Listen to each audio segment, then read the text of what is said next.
இன்றைய காலகட்டத்தில் இளம் வயசு மரணங்கள் அதிகரிச்சுட்டு வந்துட்டு இருக்கிற நிலையில தெலுங்கானால பள்ளிக்கு நடந்து போன 10ஆம் வகுப்பு மாணவி மாரடைப்பு ஏற்பட்டு உயிரிழந்த சம்பவம் சோகத்தை ஏற்படுத்தி இருக்கு.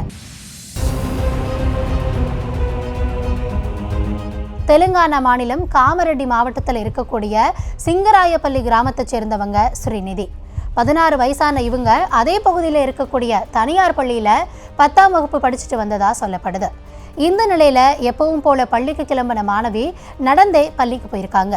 அப்போ பள்ளி நுழைவாயில் பக்கத்துல போன மாணவிக்கு திடீர்னு நெஞ்சுவலி ஏற்பட்டு நிலை தடுமாறி கீழே விழுந்ததா சொல்லப்படுது. மாணவியை கண்ட அங்கிருந்த சக மாணவர்கள் உடனே அங்கிருந்த ஆசிரியர்களை அழைச்சிட்டு வந்திருக்காங்க.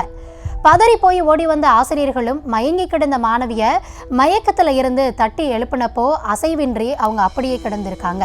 உடனே மாணவிய ஸ்ரீநிதியை மீட்ட ஆசிரியர்கள் மருத்துவமனையில் அவங்களை அனுமதிக்க மருத்துவர்கள் முதலுதவியா CPR சிகிச்சை வழங்கியிருக்காங்க.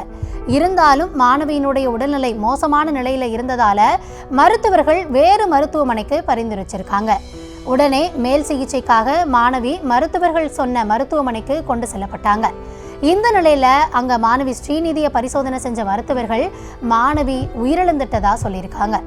இவ்வளோ சின்ன வயசுலேயே மாரடைப்பு காரணமா மாணவி உயிரிழந்திருக்கிற சம்பவம் பள்ளி மாணவர்கள் ஆசிரியர்கள் மத்தியில சோகத்தை ஏற்படுத்தி இருக்கிற நிலையில வயதானோருக்கு மட்டுமே மாரடைப்பு வரும் அப்படின்ற பொதுவான எண்ணத்தை இது போன்ற நிகழ்வுகள் சமீப காலமா தகர்த்துட்டு வந்திருக்கு.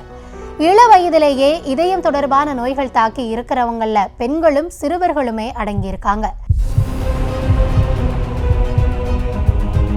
உலக அளவில் ஏற்படக்கூடிய இயற்கை மரணங்கள்ல 12ல் இருந்து 15% வரைக்கும் இந்த திடீர் மாரடைப்பால இறந்து போறதா ஆய்வுகள் சொல்லுது. அதுல லட்சத்துல ஒருத்தர் இளம் வயசுல மாரடைப்பு காரணமா இருக்கிறாங்களா. இந்த நிலையில மாரடைப்பு ஏன் இளம் வயதிலேயே ஏற்படுது அப்படிங்கிறது குறித்து மருத்துவர்களும் என்ன சொல்றாங்க அப்படின்றதையும் நம்ம பார்க்க வேண்டியிருக்கு. இதய வாழ்வுகளில் பிரச்சனை, இதயம் செயலிழப்பு, இது போன்ற சில காரணங்களால இந்த திடீர் மாரடைப்பு உண்டாகிறதா மருத்துவர்கள் தெரிவிச்சிருக்காங்க. கடுமையான வேலைகளில் ஈடுபடுறவங்களுக்கும் இத்தகைய பாதிப்பு ஏற்பட வாய்ப்பு இருக்கிறதா சொல்லப்படுது. இளம் வயதினர் மாரடைப்பால மட்டுமே உயிரிழக்கிறது இல்லையா, இதய தசைகள் சற்று தடிமனா இருந்தாலும் இந்த பாதிப்பு ஏற்படுமா.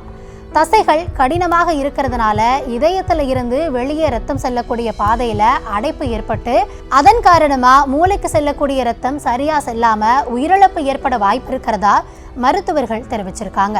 அரித்மியாசிஸ் அப்படின்னு சொல்லப்படக்கூடிய இதய படபடப்பு காரணமாகவும் இறப்பு ஏற்படுறதாகவும் அதுலயுமே குறிப்பா புருகடா சிண்ட்ரோம் அப்படின்னு சொல்லப்படக்கூடிய சீரற்ற இதய துடிப்பால பலர் பாதிக்கப்படுறதாகவும் மருத்துவர்கள் தெரிவிச்சிருக்காங்க.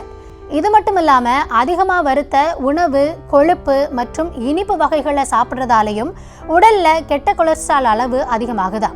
இது மெதுவா தமனிகள்ல சேர்ந்து அவற்றை குறுகலானதாக்குது அப்படின்னு சொல்லப்படுது. இதனால இரத்த ஓட்டம் தடைபடுதான்.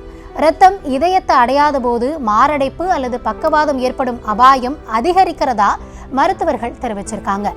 இதனால ஆரோக்கியமா வாழ இது போன்ற உணவுகளை தவிர்க்கிறதோட அடிக்கடி உடற்பயிற்சி செய்யறதால இது போன்ற பிரச்சனைகளை தவிர்க்க முடியும்னு மருத்துவர்கள் ஆலோசனை வழங்கியிருக்காங்க.